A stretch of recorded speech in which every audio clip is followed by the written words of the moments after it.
I think I got a handle on this hair thing. Re-recording, perfect for the Jordan Middlebrook Show.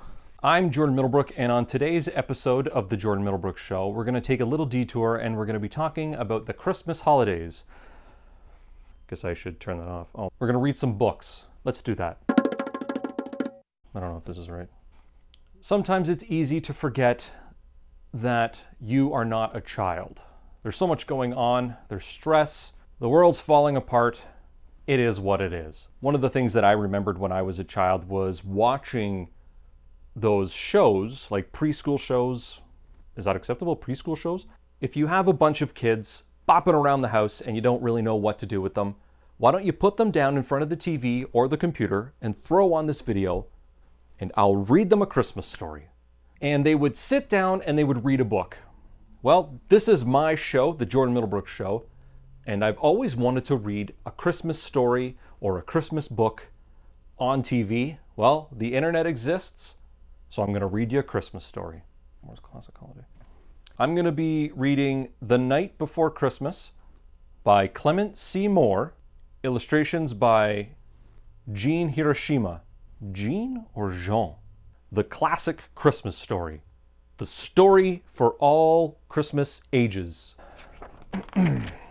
'Twas the night before Christmas, when all through the house not a creature was stirring, not even a mouse. The stockings were hung by the chimney with care, in hopes that St. Nicholas soon would be there. The children were nestled, all snug in their beds, while visions of sugar plums danced in their heads. My kid is texting me.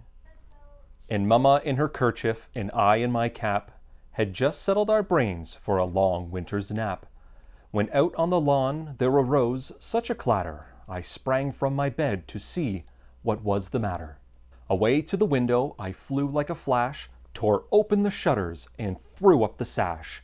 The moon on the breast of the new fallen snow gave the luster of midday to objects below, when what to my wondering eyes should appear but a miniature sleigh and 8 tiny reindeer. With a little old driver so lively and quick, I knew in a moment it must be Saint Nick.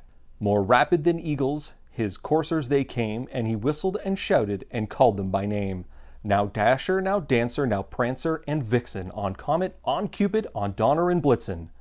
To the top of the porch, to the top of the wall, now dash away, dash away, dash away all. As dry leaves that before the wild hurricane fly, when they meet with an obstacle, mount to the sky. So up to the housetop the coursers they flew, with the sleigh full of toys, and St. Nicholas too. And then in a twinkling I heard on the roof the prancing and pawing of each little hoof. As I drew in my head and was turning around, down the chimney St. Nicholas came with a bound. He was dressed all in fur from his head to his foot, and his clothes were all tarnished with ashes and soot. A bundle of toys he had flung on his back, and he looked like a peddler just opening his pack. His eyes, how they twinkled, his dimples, how merry. His cheeks were like roses, his nose like a cherry. His droll little mouth was drawn up like a bow, and the beard on his chin was as white as the snow. The stump of a pipe he held tight in his teeth, and the smoke it encircled his head like a wreath. He had a broad face and a little round belly that shook when he laughed like a bowl full of jelly. He was chubby and plump, a right jolly old elf, and I laughed when I saw him, in spite of myself. A wink of his eye and a twist of his head soon gave me to know I had nothing to dread. He spoke not a word, but went straight to his work, and filled all the stockings, then turned with a jerk. And laying his finger aside of his nose, and giving a nod, up the chimney he rose. He sprang to his sleigh, to his team gave a whistle, and away they all flew like the down of a thistle.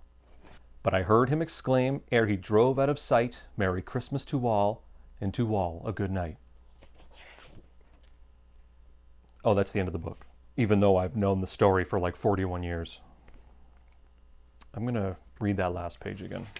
But I heard him exclaim, ere he drove out of sight, Happy Christmas to all, and to all a good night.